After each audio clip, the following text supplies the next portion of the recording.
अखिलेश के 5 साल के कार्यकाल में लगे 17 कर्फ्यू, लक्ष्मी नारायण चौधरी। दुनिया भी मानती है योगी जी की कानून व्यवस्था। संभल में इतना बड़ा बवाल 3 घंटे में शांत। आजमगढ़ कानून व्यवस्था के मामले में देश ही नहीं पूरी दुनिया में योगी जी का उदाहरण दिया जाता है, क्योंकि 8 साल के कार्यकाल में पूरे प्रदेश में कहीं कर्फ्यू नहीं लगा, जबकि अखिलेश के 5 साल के कार्यकाल में 17 कर्फ्यू लगे। इसमें कई कर्फ्यू तो 17 दिन तक चले। उक्त बातें शुक्रवार को जनपद पहुंचे प्रदेश सरकार के गन्ना मंत्री लक्ष्मी नारायण चौधरी ने देर शाम एक होटल में मीडिया से वार्ता के दौरान कही। उन्होंने कहा कि संभल में इतनी बड़ी घटना हुई लेकिन 3 घंटे में ही उसे शांत कर दिया गया। एक समय था जब उप्र में उद्योगपति आना नहीं चाहते थे। आज उद्योगपति उप्र में उद्योग लगाने के लिए लाइन में खड़े हैं। महाकुंभ को लेकर उन्होंने कहा कि 10,000 एकड़ में महाकुंभ का आयोजन हो रहा है। इसमें एक साथ 10 लाख लोग निवास कर सकते हैं। 1 करोड़ लोग आसानी से एक साथ यहां स्नान कर सकेंगे। इस बार महाकुंभ में इतना हाईटेक प्रबंध किया गया है कि किसी को परेशानी न हो। 1000 से अधिक बसें लगाए और सैकड़ों ट्रेनें चलाई जा रही हैं। प्रयागराज एयरपोर्ट को भी कई जगहों से जोड़ा जा रहा है। यहां एक साथ कई हवाई जहाज के एक साथ उतरने की व्यवस्था की गई है। 150 से भी अधिक देशों के लोग धार्मिक आस्था और इसे देखने के लिए आएंगे। यहाँ प्रतिदिन कवि सम्मेलन होगा, जिसमें देश के जाने माने कवि शामिल होंगे। सैकड़ों कथाएं प्रतिदिन होंगी, जो सनातन धर्म को बढ़ावा देंगी। मंत्री जी, दिव्य कुंभ महाकुंभ हो रहा है। अभी कहा जा रहा था पहले शाही स्नान, अब उसको अमृत स्नान के रूप में कर दिया। किस तरह से सरकार की मंशा है कि ज्यादा से ज्यादा लोग आए, और आपकी क्या सोच है इसके लिए? देखिए, ऐसा है, ये प्रयागराज का जो महाकुंभ है, ये भूतो न भविष्यति, न पहले कभी ऐसा महाकुंभ हुआ होगा और आगे भी संभवतया ऐसा होना बड़ा कठिन है। 10,000 एकड़ में महाकुंभ का प्रबंध किया गया है। इसमें एक साथ 10 लाख आदमी रात्रि निवास कर सकता है। एक साथ 1 करोड़ आदमी, इतने घाट बनाए गए हैं। 12 किलोमीटर लंबा एक ही घाट, और बाकी जो छोटे घाट बनाए गए हैं। एक साथ कम से कम 1 करोड़ आदमी वहां स्नान कर सकता है। सुविधा सुरक्षा के पूरे इंतजाम किए गए हैं।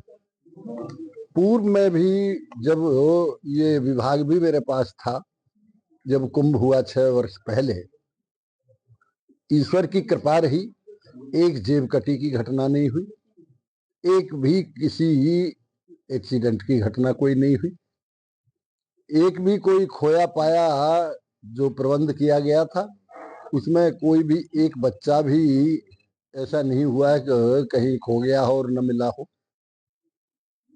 किसी भी बहन बेटी की छेड़छाड़ की कोई घटना नहीं हुई, कहीं कोई मारपीट की घटना नहीं हुई।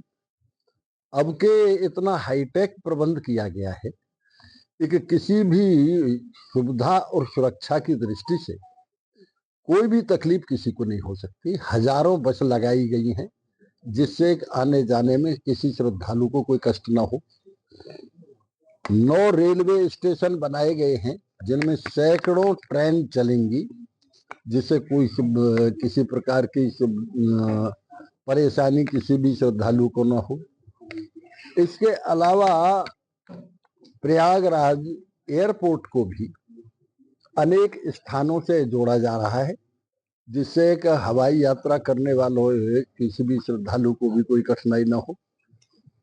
हवाई अड्डे को इतना विशाल बना दिया गया है कि जहां एक साथ ही कई हवाई जहाज उतर भी सकते हैं। स्वयं माननीय मुख्यमंत्री जी संज्ञान ले रहे हैं। अब तक कम से कम कुंभ क्षेत्र की निगरानी के लिए और तैयारियों का जायजा लेने के लिए, प्रबंध देखने के लिए 25-30 बार कम से कम स्वयं जा चुके हैं, और लगातार उनका जाना रहता है। आदरणीय प्रधानमंत्री जी भी उस तैयारी को देख चुके हैं। ऐसा अनुमान किया जा रहा है कि इसमें 40 से 50 करोड़ आदमी श्रद्धालु अब के महाकुंभ में आएगा। और निश्चित रूप से कम 150 देशों के लोग इस महाकुंभ में धार्मिक आस्था के नाते भी और देखने के लिए भी। कोई भी ऐसा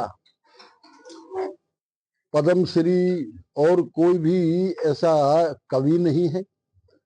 प्रत्येक कवि उसमें प्रतिदिन कवि सम्मेलन चलेगा। भारतवर्ष के प्रत्येक राज्य के सांस्कृतिक प्रोग्राम उसमें होंगे। 45 दिन होंगे। सैकड़ों कथाएं रोजाना होंगी।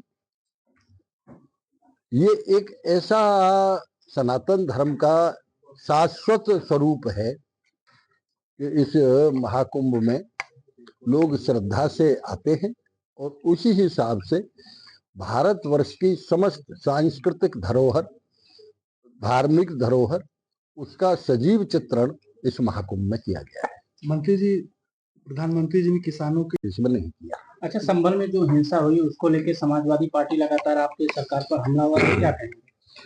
अब समाजवादी पार्टी का काम तो है ही हमला का, वो तो हमला ही करते रहते हैं।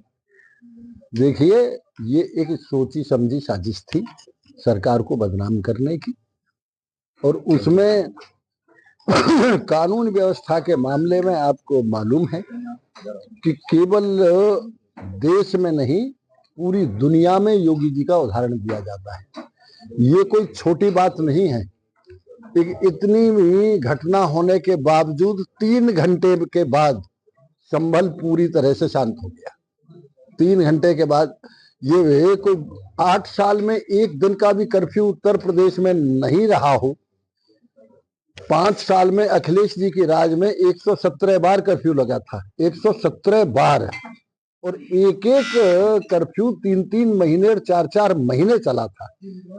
लेकिन 8 साल में कोई कर्फ्यू नहीं।